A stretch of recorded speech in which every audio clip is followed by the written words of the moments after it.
Hello good afternoon guys, this is Kadar. So ఇప్పుడు ఒక trade తీసుకున్నాను నేను. మనకి బయింగ్ సైడ్. సో మార్కెట్ ఒక హై ఫామ్ చేసింది,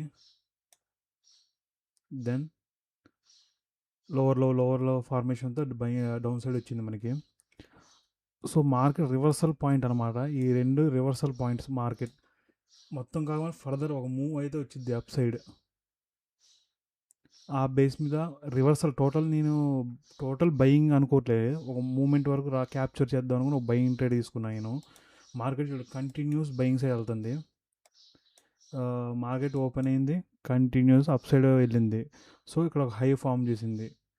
మార్కెట్కి ఇప్పుడు ఏం కావాలంటే పుల్ బ్యాక్ తీసుకుంది. పుల్ బ్యాక్ నుంచి ఇక్కడ కంటిన్యూ వెళ్ళిద్దా, లేకపోతే ఎస్ఎస్ హిట్ చేసిద్దా, రివర్సల్ వచ్చేది అనేది ఇప్పుడు మనం ఈ ఆఫ్టర్నూన్ లండన్ సెషన్లో చూస్తాం మనం. సో నా ఉద్దేశం ఏంటంటే మార్కెట్ ఒక మూమెంట్ రావాలి అప్ సైడ్ అని ఆ ఉద్దేశంతో ఇక్కడ ఒక ట్రేడ్ తీసుకున్నా. సో ప్రీవియస్ చూస్తే చూడండి, మనకి ప్రీవియస్ మనం బయింగ్ ట్రేడ్ తీసుకున్నాం. నేను ఒక బయింగ్ ట్రేడ్ తీసుకున్నాం మనం. ఎక్కడ ఈ ప్లేస్లో ఇక్కడ తీసుకున్నాం. ఈ సపోర్ట్ చూసుకొని మనం ఇక్కడ లిక్విడిటీ అవ్వాల్సింది. ఇక్కడ కింద ఒక సపోర్ట్ ఉంది, ఇక్కడ ఒక సపోర్ట్ ఉంది, మల్టిపుల్ సపోర్ట్స్ ఉన్నాయి. నేను ఈ క్యాండిల్ యూఎస్ మార్కెట్ ఓపెన్ అయింది కాబట్టి ఈ క్యాండిల్ చూసి, ఇక్కడ ఒక విక్ క్యాండిల్ చూసి మేబీ మార్కెట్ కంటిన్యూ ఇట్లా వెళ్ళిద్ది అనుకున్నా. ఆ క్యాండిల్ మూమెంట్ చూసి మేబీ ప్రీవియస్ లోస్ బ్రేక్ అవ్వని ఉద్దేశం తీసుకున్నా. అదే లిక్విడిటీ అయిన తర్వాత తీసుకోవాలి ట్రేడ్. ఇది ఇక్కడ చూడండి, లిక్విడిటీ ఇక్కడ ఈ రెండు లోస్ బ్రేక్ అయినాయి మనకి. ఇక్కడ చాలామంది సెల్లర్స్ వస్తారు. ఈ ప్లేస్లో మనం బయింగ్ తీసుకోవాల్సింది. ఎస్ఎల్ డౌన్ సైడ్ పెట్టి ఒక మూవ్ క్యాప్చర్ చేసేటోళ్ళం మనం.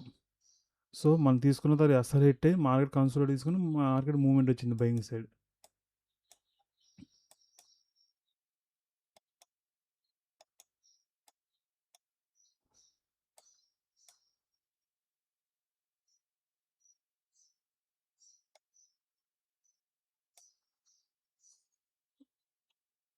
చూద్దాం, ఇవాళ లండన్ సెషన్లో తీసుకున్నాం మనం. ఆపర్చునిటీ అయితే నాకు కనపడింది. టోటల్ సెల్లింగ్ ఇంత డౌన్ సైడ్ రావాలన్నా కూడా నాకు కనిపించట్లేదు. అది ఒక రీట్రేస్ అనేది అట్లీస్ట్ రావాలి. ఎస్ఎల్ఇట్ అయితే ఏముంది, వెళ్ళిపోదాం, ఎగ్జిట్ అవుదాం. మళ్ళీ ఈవినింగ్ మనకి ట్రేడ్ తీసుకునేది ఉండదు, ఎందుకంటే పర్ డే వచ్చేసి మనం $25 లాస్ తీసుకుంటే బయింగ్ ఆపర్చునిటీ ఇక్కడికి మూవ్మెంట్ రావాలి. లేకపోతే చెప్పలేం, మనకి ఎక్కడి వరకు వచ్చిద్దో కూడా తెలియదు మార్కెట్ మనకి. చూద్దాం, ఇక్కడ ప్రీవియస్ హైస్ అయితే ఇంకా బ్రేక్ అవ్వలేదు. ఓకే, సీగాస్ని తర్వాత అప్డేట్ ఇస్తా. టోటల్ మనం ఇక్కడ వరకు కూడా చూడలేము టార్గెట్. కొద్ది గొప్ప తీసుకుందాం కరెక్ట్ ప్లేస్లో. పెట్టడం అయితే పెట్టాలే, కానీ ఇంత దూరం చెప్పలేం మనం. ఒకవేళ అదృష్టం అనుకోవడమే. అట్లీస్ట్ ఎక్స్పెక్టేషన్ మనకి ఇక్కడ వరకు. ఇది ఫస్ట్ టార్గెట్ అయితే ఇది మన ఫస్ట్ టార్గెట్. చూద్దాం. హలో గైస్, టార్గెట్ బుక్ చేసా ఇక్కడ $50, అంటే $45 దగ్గర మనకి $60 వరకు వెళ్ళింది. ఇక్కడ పుల్ బ్యాక్ వస్తుంది. ఇక్కడ ఏంటంటే చూడండి, ఇది ఒక రెసిస్టెన్స్ లెవెల్.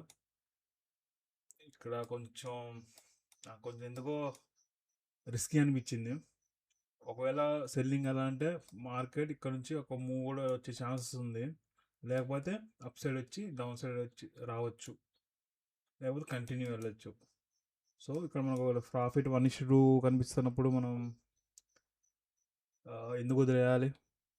అందులో మనం నిన్న కూడా మనం లాస్ తీసుకున్నాం. సో అది మనం చూపిస్తుంది $50 దగ్గర. తప్పేమనిపించలే, నో ప్రాబ్లం, పోతే పోనివ్వండి. అది $140 వెళ్ళొచ్చు, $80-90 కూడా వెళ్ళొచ్చు. సమ్టైమ్స్ మార్కెట్ మూమెంట్ ఇచ్చిద్ది, సమ్టైమ్స్ పుల్ బ్యాక్స్ వస్తాయి. ఆ పుల్ బ్యాక్స్ దగ్గర మన బ్రేక్ ఈవెన్లో మన ఎగ్జిట్ అయ్యే అవాల్సి కూడా వచ్చింది. అందులో మనం ఇవాళ ఆఫ్టర్నూన్ ట్రేడ్ తీసుకున్నాం. అసలైతే న్యూయార్క్ సెషన్లో ట్రేడ్ తీసుకుంటాం మనం. ఎందుకు రిస్క్ తీసుకొని ఎగ్జిట్ అయిపోయాను నేను. సో ఏం పర్లేదు. నిన్నటి లాస్ అను ఇవాళ 1:1 దగ్గర మనం ఎగ్జిట్ అయినాం. రేపు చూసుకుందాం ఏమైనా ఉంటే. చెప్పాక ఒక రీట్రేస్మెంట్ వచ్చిందని, ఆ రీట్రేస్మెంట్ ఇది అవ్వచ్చు, ఇంకా కంటిన్యూ కూడా రావచ్చు, లేదా ఇక్కడ నుంచి సెల్లింగ్ కూడా రావచ్చు. ఇక్కడ లెవెల్స్ ఈ లెవెల్ దగ్గర మార్కెట్ ఒక మూమెంట్ వచ్చిద్దని బేస్ మీద బయింగ్ తీసుకున్నా. జస్ట్ ఒక చిన్న రీట్రేస్మెంట్. సెల్లింగ్ చేయాలనుకున్నా కూడా ఇక్కడ కూడా ఒక ఆపర్చునిటీ రావచ్చు. సెల్లింగ్ కూడా ఇక్కడ ఒక సెల్లింగ్ పొజిషన్ తీసుకోవచ్చు. ఇది కంటిన్యూ వెళ్ళిద్దా, డౌన్ సైడ్ వచ్చి కన్సల్ట్ అయ్యి మళ్ళీ ఇంకా డౌన్ సైడ్ వెళ్ళి పైకి వెళ్ళిద్దా, ఇది మనకి తెలియదు. లేకపోతే ఇక్కడ నుంచి సెల్లింగ్ రాకుండా కంటిన్యూ వెళ్ళిద్ది, ఇది కూడా ఛాన్సెస్ ఉంది మనకి యూఎస్ మార్కెట్ అప్పుడు. See you guys.